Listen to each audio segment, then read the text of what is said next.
মাধ্যমিক পরীক্ষা দিবেন। মাধ্যমিক পরীক্ষার জন্য 1 বছর আগে সিলেবাস দেওয়া হয়েছে। 1 বছর ধরে আপনি প্রস্তুতি নিচ্ছেন।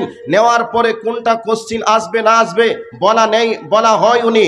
আর আমাদের জন্য আল্লাহ সুবহানাহু ওয়া তাআলা তিনি 50 বছর, 60 বছর, 70 বছর তিনি আমাদেরকে জীবন দান করেছেন প্রস্তুতি গ্রহণ করার জন্য। আর কয়টি প্রশ্ন হবে, প্রশ্নটাও বলা হয়েছে, তার উত্তরটা কি হবে সেটাও বলা হয়েছে। তাহলে 60 বছর প্রস্তুতি গ্রহণ করার পরেও, 60 বছর বয়স পাওয়ার পরেও প্রশ্নটা বলে দেওয়া হয়েছে, উত্তরটাও বলে দেওয়া হয়েছে। তাহলে প্রশ্ন পাওয়ার পরে উত্তরটা যদি মুখস্থ না করতে পারি, প্রশ্ন পাওয়ার পরে উত্তরটা যদি যথাযথ না লিখতে পারি, না বলতে পারি, তাহলে তার মাথাতে গোবর আছে না তার মাথাতে পোঁজ আছে না তার মাথাতে ঘেলো আছে? এটা একটু নিজে নিজে একটু ভেবে দেখুন তো। কোনো একটা ছাত্রকে যদি 10টা প্রশ্ন হবে, 10টা প্রশ্নের উত্তরটাও যদি বলে দেওয়া হয়, 10টা প্রশ্নের উত্তরটা কোন বইয়ে কিভাবে আছে, কিভাবে লিখতে হয়, এটাকেও যদি শিখিয়ে দেওয়া হয়, এর পরেও যদি সেই ছাত্রটা লিখতে না পারে, সে যদি মাস্টারকে লিখে বোঝাতে না পারে, তাহলে ওই ছাত্রটাকে পৃথিবীর শ্রেষ্ঠ বিশ্ববিদ্যালয়ে ভর্তি করার পরেও সেই ছাত্রটা কি লেখাপড়া করিয়ে তাকে মানুষ বানানো যাবে? কথা বলুন, যাবে না। কাজেই আমাদের নবী কয়টি প্রশ্ন হবে সেটাও বলেছেন, প্রশ্নের উত্তরটা কি হবে সেটাও বলেছেন। এর পরেও যদি আমরা প্রস্তুতি গ্রহণ না করতে পারি, তাহলে আমাদের মতো বোকা পৃথিবীতে কেউ কি আর থাকবে না। বন্ধু, আপনাদেরকে এবার ছোট্ট করে যে বক্তব্যের বিষয়টি দেওয়ার জন্য আমি উপস্থিত, সেটা আপনাদের কাছে এবার সামনের দিকে একটা একটা করে নিয়ে আগে যাওয়ার চেষ্টা করছি। আপনারা এখন বর্তমান সময়ে বিজ্ঞানের চরম শিখরে অবস্থান করছেন। এই বিজ্ঞানের চরম শিখরে অবস্থান করার কারণে মানুষকে বোঝানোর জন্য খুব সহজ হয়েছে, আবার একদিক থেকে বোঝানো খুব কষ্টকর হয়েছে। আপনারা অনেকে জিও কোম্পানির সিম রিচার্জ করেন, সিম ব্যবহার করেন। তো জিও কোম্পানি আপনার জন্য রিচার্জের মেয়াদ 199 টাকা রিচার্জ করবেন, আপনাকে রিচার্জ দেবে, ভ্যালিডিটি দেবে আপনাকে 28 দিন। এবার 28 দিন আপনি কোন টাইমে রিচার্জ করলেন, কোন টাইমে এক্সপায়ার হয়ে যাবে, কোম্পানি দেখবেন আপনাকে মেসেজের মাধ্যমে বলে দেয় কি দেয় না? কথা বলুন, দেয় কি দেয় না? দেয়। তো দেখবেন আপনার মনে নেই কোন দিনে আমার এক্সপায়ার হবে, কিন্তু কোম্পানির নির্দিষ্ট মেয়াদ আপনার যেদিন শেষ হবে, নির্দিষ্ট সময় সীমা সে নির্ধারণ করেই দিয়েছে। যেদিন শেষ হবে তার 2 থেকে 3 দিন আগে আপনার মোবাইলে SMS আসবে, আপনার আউটগোয়িং কলের পরিষেবা অতি তাড়াতাড়ি বন্ধ হতে চলেছে, আপনি অতি দ্রুত গতিতে রিচার্জ করে নেন। এই বলে কয়েকবার SMS আসবে। এরপরেও যদি আপনি সেটাকে রিচার্জ না করেন, এরপরে আপনাকে তাদের অফিসের পক্ষ থেকে ফোন করবে, কি ব্যাপার, আপনি এখনো রিচার্জ কেন করেননি, আপনার আউটগোয়িং এর কলের পরিষেবা বন্ধ হতে চলেছে, আপনি রিচার্জ করে নেন। এইরকম একদিন ফোন আসে কি আসে না? আসে। এরপরে দেখবেন যদি রিচার্জ না করেন, যে টাইমে, যেই মিনিটে, যেই সেকেন্ডে এক্সপায়ার হওয়ার কথা ছিল, দেখবেন সেই সেকেন্ডেই আপনার ফোন বন্ধ হয়ে গেছে। এবার আপনাকে বলছি, এই বন্ধ যখন হয়ে গেছে, এমতো অবস্থায় আপনি এমন একটি জায়গাতে আছেন, এই জায়গাতে বসে বসে আপনার মনে চাচ্ছে বাড়িতে একটু ফোন করি, আমি বিপদে পড়ে গেছি, আব্বুকে বলি, আব্বু আমি অমুক জায়গায় বিপদে পড়ে আছি, আব্বু তুমি আমাকে বিপদ থেকে উদ্ধার করো। এত গুরুত্বপূর্ণ একটা কথা আপনি আপনার আব্বুকে বলতে চাইবেন। আচ্ছা বলুন, এক্সপায়ার হয়ে গেছে, এমতো অবস্থায় আপনি কলটা করতে চাইবেন, সম্ভব হবে? কথা বলুন, সম্ভব হবে? হবে না। এক্সপায়ার হওয়ার আগে প্রয়োজনেও কথা বলেছেন, অপ্রয়োজনেও কথা বলেছেন। এবার যখন প্রয়োজন হয়েছে তখন কত গুরুত্ব তখন আপনি বুঝবেন। এত গুরুত্বপূর্ণ সময়েও, এত প্রয়োজনীয় সময়েও আপনি আপনার আব্বুকে একটা কথা বলতে চাইবেন যে আমাকে অমুক জায়গাতে ইলেকট্রিক পুলে অমুকের বেটা বেঁধে আমাকে বেদম পেটাচ্ছে, তুমি এসো আমাকে বাঁচাও। এই কথাটা বলার জন্য আপনি ফোন করবেন, ফোন যাবে না, কিছু করার থাকবে না। এই অবস্থাতে আপনি মনে করবেন কলকাতাতে আছে, কলকাতায় আছে কেউ একটা ডকুমেন্টস পাঠানোর জন্য আপনাকে বলছে যে আমার আধার কার্ডটা একটু পাঠিয়ে দাও তো ভাই, তখন আপনাকে সিলিন্ডার হতে হবে, ভাই আমার মোবাইলের আউটগোয়িংয়ের কলের পরিষেবা শেষ হয়ে গেছে, আমার নেট অন হবে না, আমি পাঠাতে পারবো না, এ কথা বলতে হবে কি হবে না? হবে। বন্ধু, এমন একটা সময় আমার আপনার জীবনে আসছে, সেই সময়ে আল্লাহ বলে ডাকবেন, আল্লাহ বলার ডাকটা দিবেন, আল্লাহ বলে ডাকবেন, সময় থাকবে না। আপনার শরীরে মশা বসেছে, মশার কামড়টা আপনি হাতে করে মশাটাকে তাড়িয়ে দিবেন, এর সময় সীমাটাও আপনার থাকবে না, আপনাকে মশার কামড় খেয়ে খেয়ে থাকতে হবে, আপনাকে এই রকম নির্যাতনের শিকার হয়ে থাকতে হবে। এই রকম সময়কাল আমার আপনার জীবনে আসছে আসছে আসছে। আমি আপনাদের কাছে এবার ওই সময়কে সামনে রেখে কিছু কথা আপনাদেরকে বলবো, একটু কান করে ভালো করে শুনে নেওয়ার চেষ্টা করুন। পৃথিবীতে আল্লাহ সুবহানাহু ওয়া তাআলা যত নিয়ামত প্রদান করেছেন, সমস্ত নিয়ামতের মধ্যে সব থেকে দামি নিয়ামতের নাম হচ্ছে সময়। মানুষের টাকা চোট হয়ে গেছে 10 লক্ষ টাকা, চোট হয়ে গেছে, ওই 10 লক্ষ টাকা মেহনত করার পরে আবার 10 লক্ষ টাকার মালিক আপনি হতে পারবেন।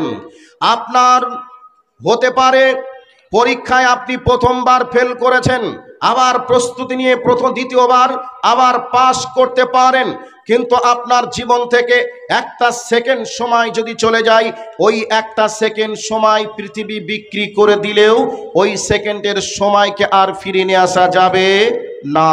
সম্ভব হবে? কথা বলুন, সম্ভব হবে? হবে না। আপনাদেরকে বলছি, এখানে বসে আছেন প্রায় 1000-1500 লোক হবেন।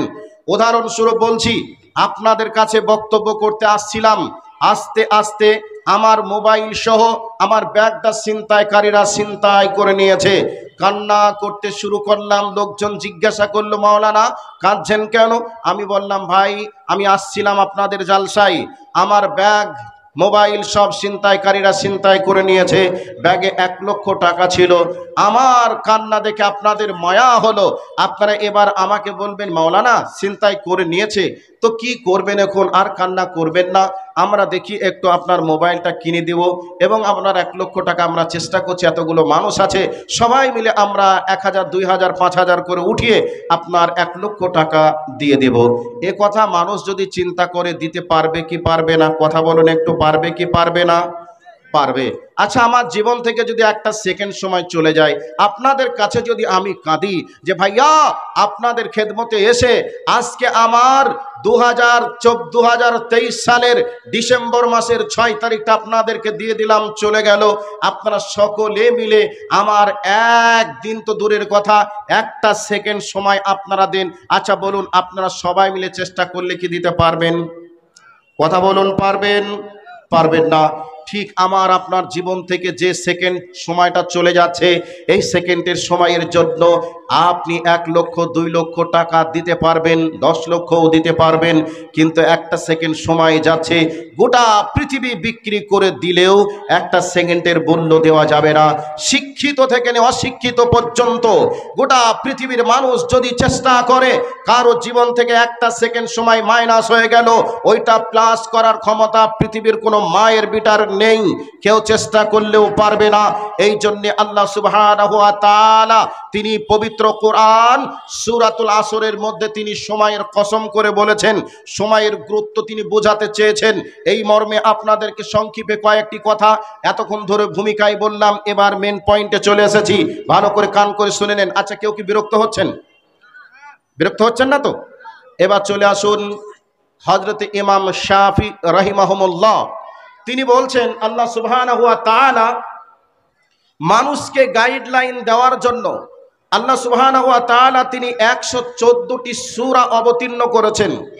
তো 114টি সূরা অবতীর্ণ না করে আল্লাহ যদি একটি সূরা অবতীর্ণ করতেন, সেই সূরাটা সূরাতুল আসর, তাহলে মানুষের হিদায়াতের জন্য যথেষ্ট হয়ে যেত। একটা পয়েন্ট দিলাম। 2 নম্বর পয়েন্ট হলো সাহাবায়ে কেরাম আলাইহিম আজমাইন সূরাতুল আসর যখন তেলাওয়াত হলো, যখন সূরাতুল আসর অবতীর্ণ হলো, তখন তিনারা কি করতেন জানেন? একজন সাহাবীর সঙ্গে অপর সাহাবীর যখনই সাক্ষাৎ হতো, তেনারা এক অপরের সঙ্গে সাক্ষাৎ হলে বুকের সঙ্গে এরকম জড়িয়ে ধরে নিতেন আর বলতেন, ভাইয়া আল্লাহর হস্তে তুমি আমাকে মাফ করে দিও, যদি আমি কোনো ভুল করে থাকি মাফ করে দিও। আমার সঙ্গে আপনার জীবনে আর সাক্ষাৎ হবে কি না এ ব্যাপারে নিশ্চিত নয়, যদি সাক্ষাৎ হয় তাহলে ভালো কথা, আর যদি সাক্ষাৎ না হয় তাহলে তুমি আমাকে আল্লাহর হস্তে মাফ করে দিও। আর এক অপরের মাঝে বুকের সঙ্গে জড়িয়ে ধরে সূরাতুল আসরকে তেলাওয়াত করতেন।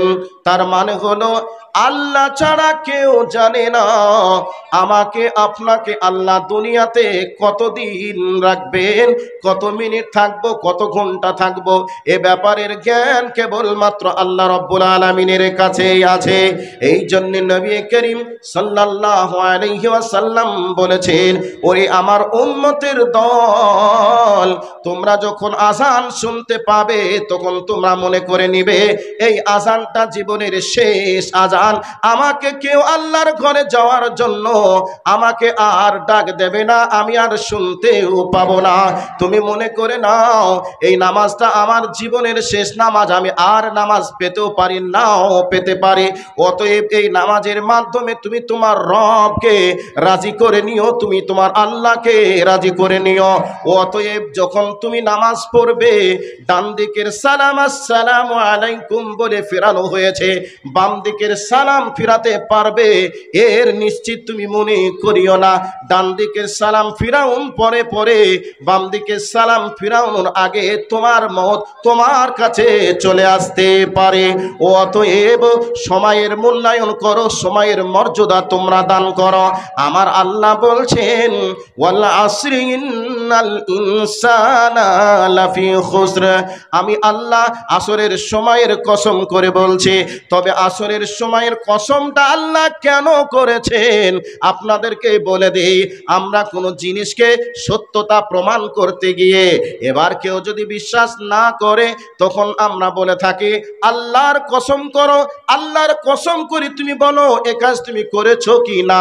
যদি করে থাকে তাহলে সে বলবে আল্লাহর নামে শপথ করে বলছি আমি এ কাজ করেছি, মানে সত্যতা প্রমাণ করার জন্য আল্লাহর নামে কসম করে। তবে আল্লাহ তো আমাদের স্রষ্টা, আল্লাহ কি করে তার কসম করবেন? এই জন্য আল্লাহ সৃষ্টির কসম করে বলেছেন, বান্দারে আমি আল্লাহ সময়ের কসম করে বললাম। এবার সময়ের কসমটা কেন করেছেন বন্ধুরে আপনাদেরকে একটু বলে দেই।